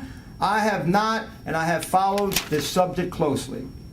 The press has not told you that Puerto Ricans are American citizens by an act of Congress adopted in 1917, and that they have a perfect right to come to New York City to live, to work and be treated with absolute equality. The press has not told you that the island of Puerto Rico is a colony, and that its 2 million people have been treated as colonials since the United States took possession in 1898. The press has not told you that Puerto Rico in 1898 had an agriculture of its own that afforded its people a fairly decent standard of living. Today, 70% of the good land in Puerto Rico is owned by 4 large sugar corporations whose headquarters are in the city of New York. They are absentee corporations who have been taking out of Puerto Rico millions and millions of dollars in profit annually. Worse than that, they have turned Puerto Rico into a one-crop, cash crop, diabetic economy. Because of their ownership of the land, Puerto Ricans cannot have a diversified crop and raise food for its people. This means that the people are employed only 3 months of the year, the harvest season of the sugar plantations. When the harvest season is over, there is nothing to do, so that the Puerto Rican is forced to live on an income of $300 a year. Now, you may say, well, why doesn't the Puerto Rican get a job in industry after and before the harvest period? Again, the press has not told you that the Puerto Rican has been unable to develop any industries. Why? Again, the press has not told you that whenever attempts are made to build an industry by the Puerto Ricans, industries up here go down there and dump at cutthroat prices. This has happened time and time again. Is it any wonder that the Puerto Rican cannot find work in his native land? Is it any wonder that he and his children are underfed? All this, of course, the press has never told you. Now let us see what happens to the Puerto Rican as a consumer. You think prices are high in New York City. You and I know they have reached an all-time peak. However, the press has not told you that in Puerto Rico, the people have to pay 30% more for anything that we purchase in New York. Why? Because Puerto Rico must buy from the United States. Congress passed laws which places Puerto Rico within our tariff laws. This prevents Puerto Rico from purchasing from any other countries at cheaper prices. The press has not told you only United States ships can carry goods to Puerto Rico from any port in the United States. The result is that Puerto Rico has been subjected to a shipping monopoly, adding to the cost of existence. All this is not the fault of Puerto Rico or the Puerto Ricans.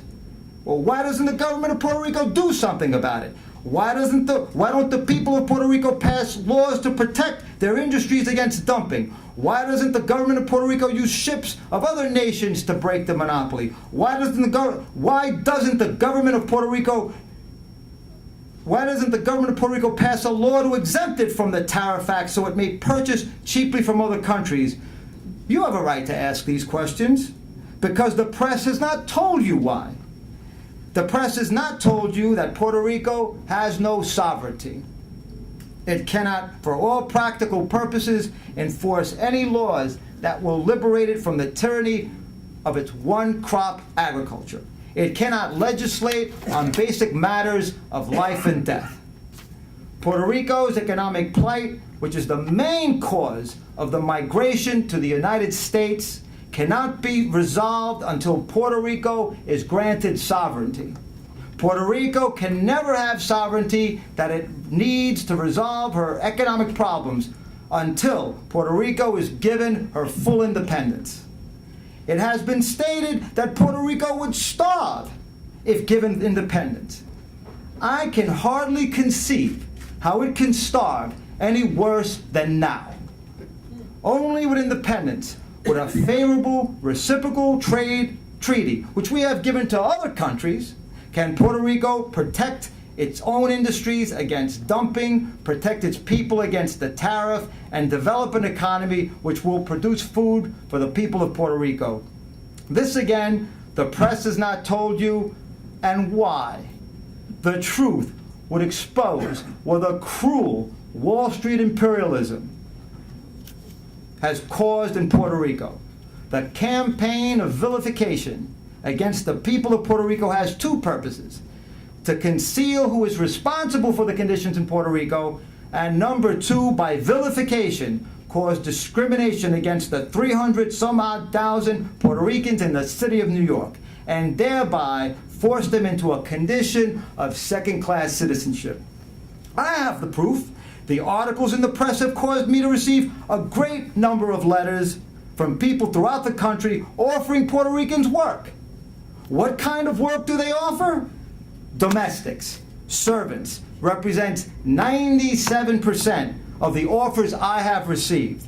This is the old story. The same campaign against the Puerto Ricans was carried on against the Irish when they first came here, the Jews, Poles, and Italians. It is always the game of those whose only interest in our nation is profit and more profit to force the newly arrived into a cheap labor market. Is this the only answer that our democracy can give to these newly arrived? Thank you very much.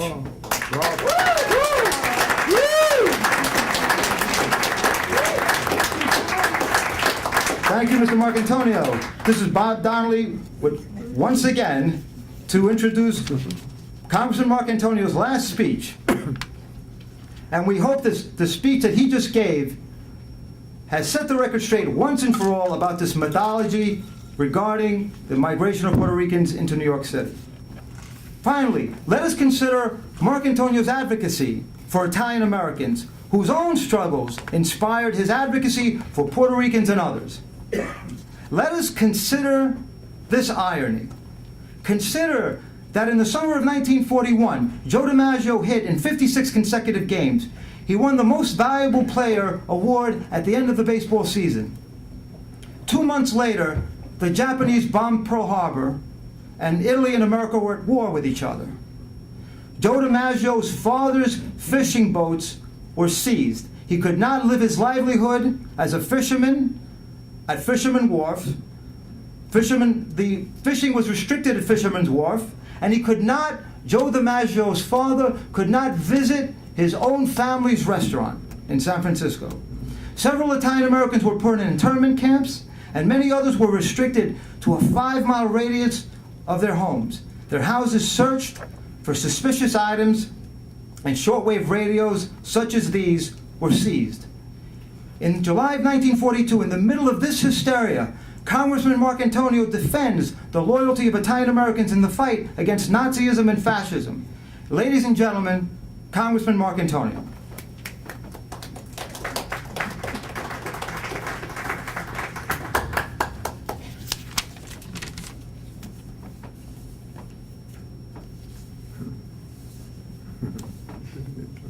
My fellow Americans, there should be no need for me to speak to you tonight about the role of Italian Americans in this war. I feel impelled to address the people of the nation on this subject because of the persistent activities of certain groups in our country who malign the loyalty and dispute the patriotism of Americans of Italian descent, by discriminating against them in industry, by denying them equal opportunity with other loyal Americans, and by regarding them with suspicion because of the sound of their names.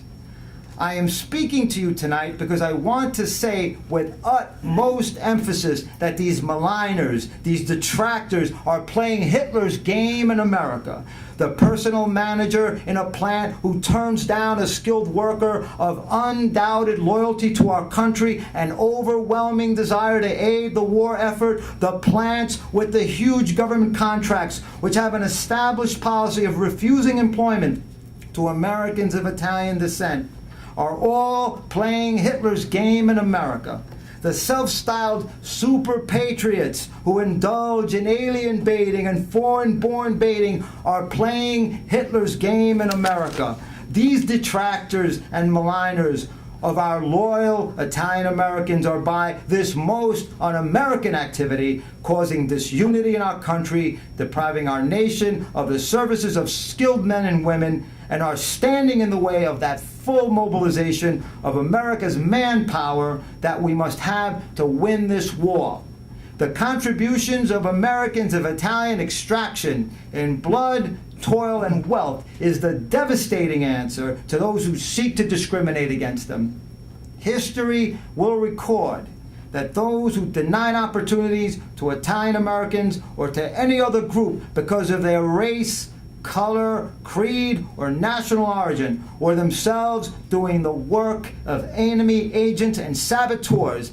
They, as much as any Hitler agent smuggled in from Berlin, are subverting the all-out effort, which is so essential to victory. On August 6, 1861, Giuseppe Garibaldi, whose struggles and traditions truly represent the people of Italy, wrote to Abraham Lincoln from Caprera, Italy, in inspiring words that are just as applicable during this great conflict as they were during the crisis of 1861. Garibaldi offers his sword to Lincoln in the struggle for freedom and pledges the aid of all free Italians in that conflict against slavery. Quote, "We salute you, Abraham Lincoln, helmsman of liberty. We salute you, who for 2 years we have fought and died for your standard of liberation. We salute you, redeemed, oppressed race, the free men of Italy. Kiss the glorious links of your chain. So, we too, today's Italian Americans, true sons of Garibaldi, to the great democratic leader of this day, Franklin Delano Roosevelt, to our Commander-in-Chief, the President of the United States, renew our pledge and rededicate our energies and our lives for the victory of our arms and for the victory of our cause. Thank you very much. Oh, bravo, bravo. This is Bob Donnelly, and this concludes our segment, broadcasting live from Hunter College on the theme, Speeches with a Conscience, Marcantonio's commitment to the Italian and Puerto Rican heritage, demonstrating how Marcantonio fought with every fiber of his being for the disadvantaged and the disenfranchised, with the reenactment of Congressman Marcantonio and me, Bob Donnelly, performed by me, Roberto Ragone. Thank you very much. Thank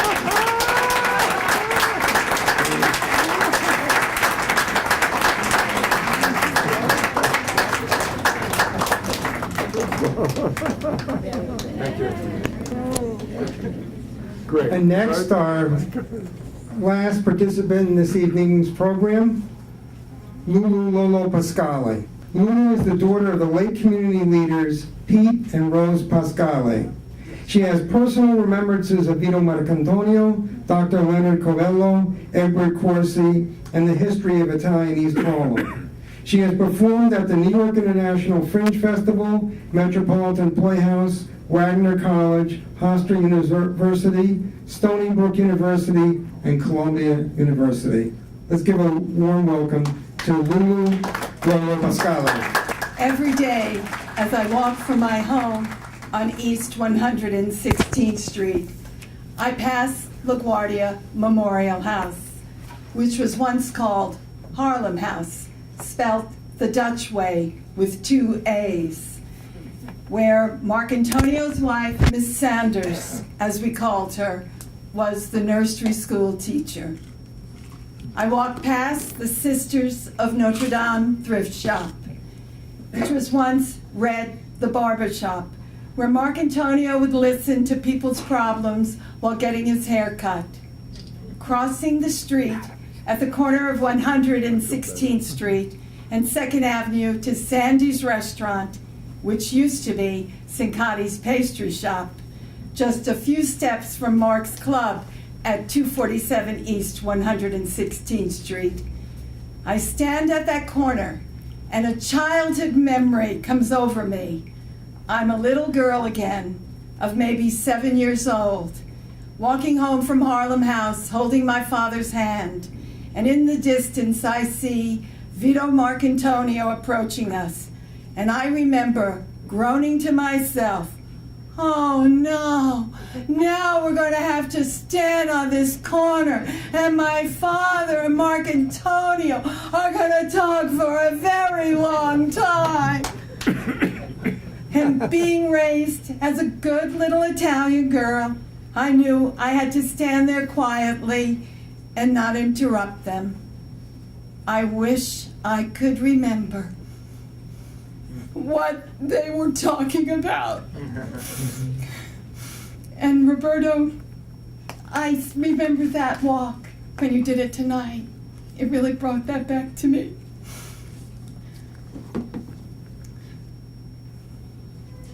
Mark's charisma made a great impression on me even as a little girl.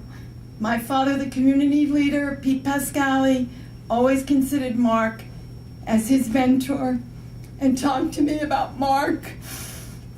I'm sorry. With deep admiration and love, but also with outrage by the way Mark was treated by those who opposed him, including the Catholic Church, which refused to give Mark a funeral at Our Lady of Mount Carmel Church. I'm deeply indebted to Jerry Myers for encouraging me on this path of research in the archives of the New York Public Library, where there are 35 boxes of letters written to Vito Marcantonio, not only by the people of his community, but people all over the United States and the world. These letters, eloquently written in the handwritten script of old, are filled with such belief that this man, this Congressman Vito Marcantonio, would listen to them, would help them, would fight for them. I'm in admiration of Marcantonio's secretarial staff, who attached to each letter a carbon copy response from Marcantonio. Amazingly, each letter received a swift reply from Mark within days of receipt. The letters I selected to share with you span the years 1950 to 1951. Dear Sir, Dear Honorable, Dear Congressman, Dear Honorable Vito Marcantonio, Dear Mark.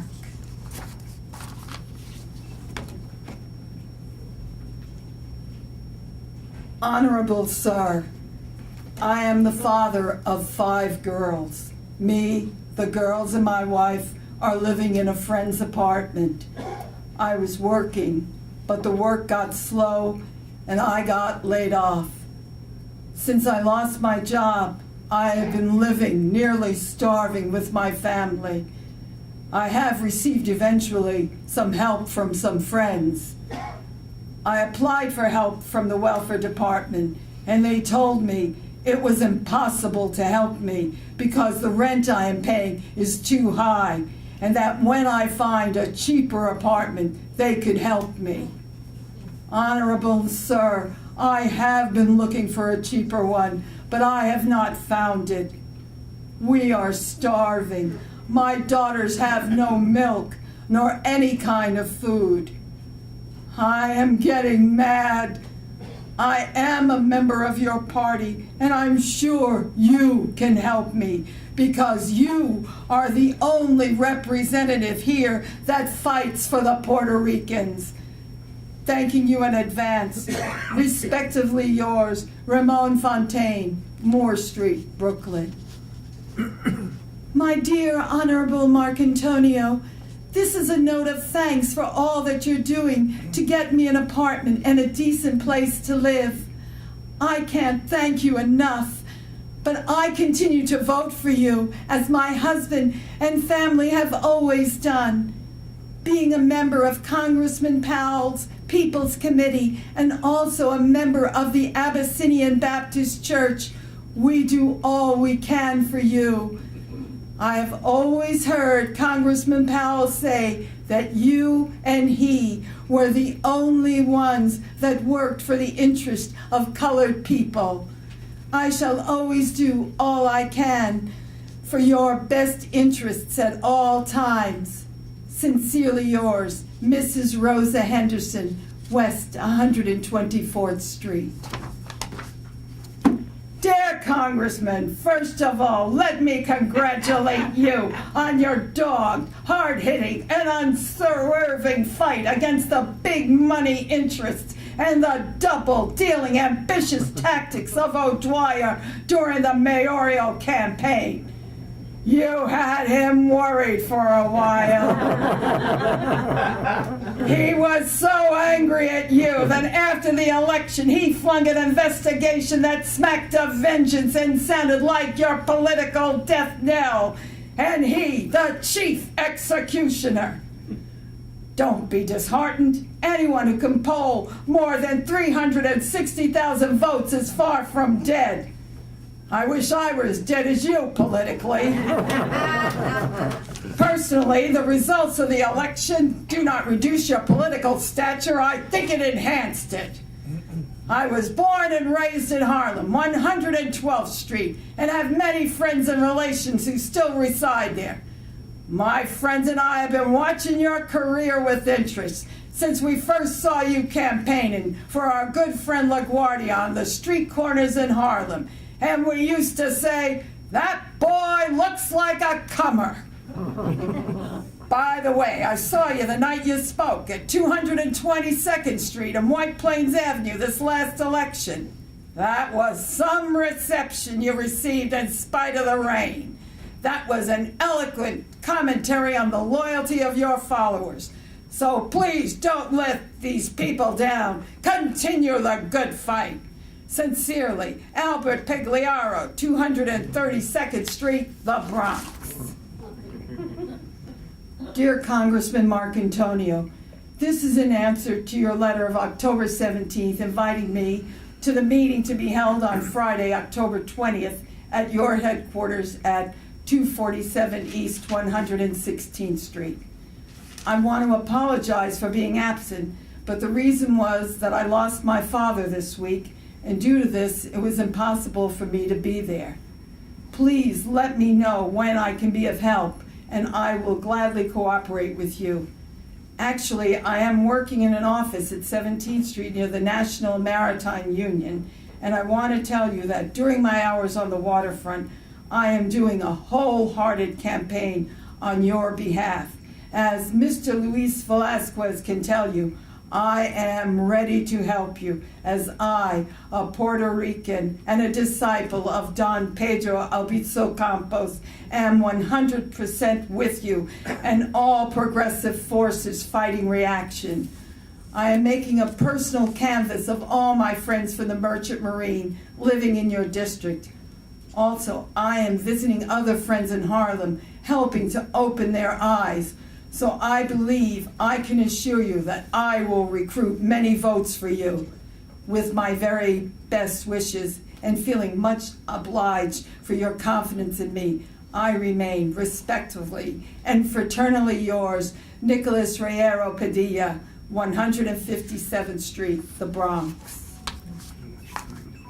Dear Mark, it was a great blow to me and my children when you were defeated by those rats.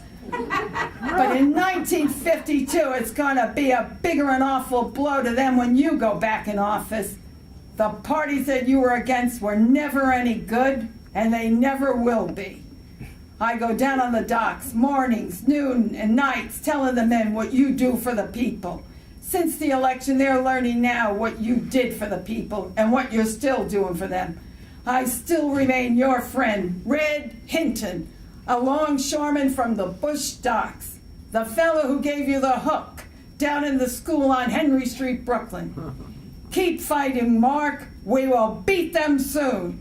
Yours truly, Walter Hinton, 11th Street, Brooklyn. Dear Mr. Marcantonio, thanks for sending me a copy of your speech about Puerto Rico. It is devastating, terrific, and expresses the treason behind the false bill of Fernos Muñoz Marín, polarizing the colonial states of Puerto Rico. The impact of your speech has been felt both in the island and in our Spanish community here. Since all the reactionary forces of this country are now concentrated to defeat you, I would suggest that at least 50,000 copies of your bill be distributed here and in Puerto Rico. I suggest a Spanish translation. Probably it has been translated in Puerto Rico. Thanks again for sending me your speech, and believe me, sincerely yours, Emilio Delgado, West 97th Street. Honorable Vito Marcantonio, dear sir, just received your reply about my case with the Welfare Department. I know how many years you have struggled to combat the discrimination that our present administration of the City of New York is doing with the capitalist Wall Street mongers. That's why I have always voted for you. And as long as I live in the 18th District of Harlem, and as long as you ever run for any office, I'll find a way to grant you my vote. I know deep down in my heart that you have and will continue to fight for the welfare of mankind and a real party in which I believe. One of these Sundays, I will drop over to your office at 116th Street between 2nd and 3rd Avenue and personally thank you for the great favor you have done me. Thanking you again for your utmost, I sincerely remain yours truly, Jose Montivo, West 122nd Street. Dear Mr. Marcantonio, I received your letter of February 27th, and many thanks for answering. I received the news of your defeat at the polls with great regret. But then again, I'd like to remember you first as a man and a citizen of East Harlem and all the good you contributed to our community. I very much doubt whether many people followed your career as close as I did. That's why I know you will be victorious again if you haven't lost your heart. I remember you in 1932 when your youthful face was in every store window in East Harlem. I recall when Lanzetta turned the tables on you, and then you came back to unseat him. What was that line then? Jimmy next week. How can anyone at home forget the lucky corner? When I attended school, I was fortunate to be friendly with the late Dr. Morris DeShale and also Dr. Cavello, who always had good things to say about you. That's the reason I know you will be victorious again and join other great immortals of service to the community, such as LaGuardia, Leonard Cavello, Edward Corsi. Sincerely yours, Edward Leonardo Indelicati, East 111th Street. My dear Mr. Marcantonio, today Mr. Jose F. Garcia, an active member of the American Labor Party, came to me, begging me to write to you on his behalf. He has been residing for 1 year and a half at 32 West 114th Street. He has a family of 4 in number and an infant of 5 months old, living in an apartment, paying $15 a week. Big rats have invaded the apartment, and his family's health is in danger. He has reported the case to the Board of Health, and the Board of Health has done nothing to remedy this critical situation. He has filed an application for a city project and has only received a postcard from the New York Housing Authority telling him that his application is on file. I know that you are the only man in New York that fights for the rights of the Puerto Rican people, and that is the reason Puerto Ricans come to me. I always beg you to do us a favor because you have never said no to the Puerto Rican people. And you can be sure that I will pray to God and talk to the Puerto Rican people to keep you always as our leader. Because with you at the head of our army of votes and with you at our command, we will be always up and never down in this beautiful and civilized city of New York.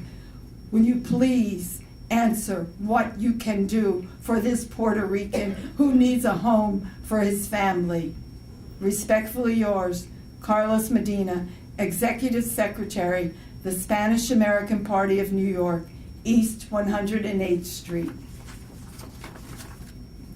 To the Secretary of Representative Vito Marcantonio, dear friend, some of the members of my union, the International Association of Machinists, have severely criticized me for my failure to have a picture of Mark on the wall.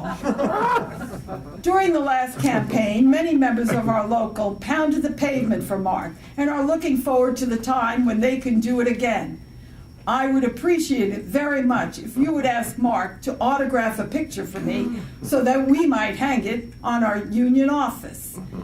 Sincerely yours, Robert Schrank, President. Dear Mr. Marcantonio, a few months ago you helped me in my struggle for a transfer to Brooklyn from Staten Island. I want to thank you again. You also have my poorest regrets as to your not winning the past election.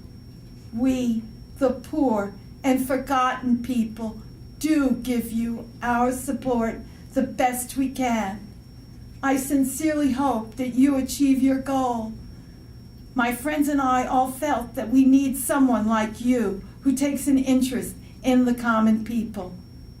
I once wrote a letter to the mayor, but he didn't answer it. But as soon as I wrote to you, I saw results. I am keeping your letter as a souvenir. Thank you again. I am very happy to be back home in Brooklyn. Respectfully yours, Mrs. Sarah Burwell, Brooklyn. Dear Sir, the following poem, written in the wake of your defeat, was sent, but not printed, by the liberal press, the New York Post, the progressive press, the Daily Compass, and the radical press, the Daily Worker.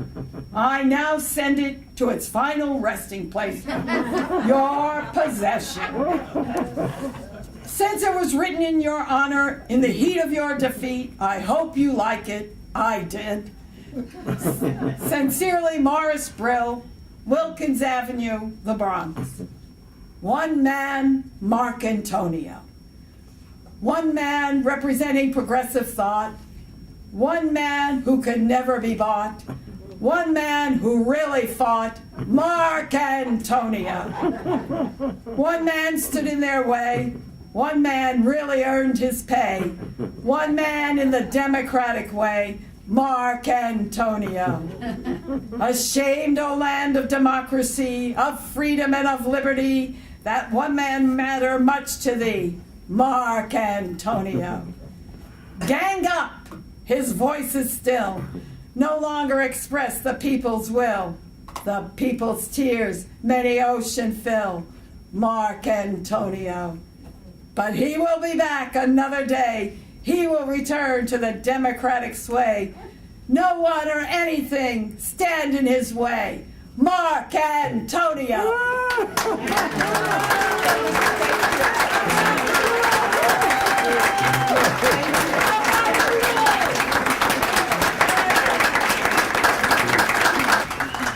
We come to the end of this evening's program.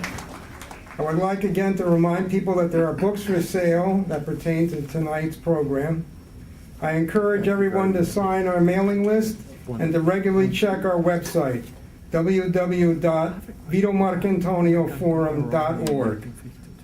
Buenas noches. Arrivederci. That's a long talk.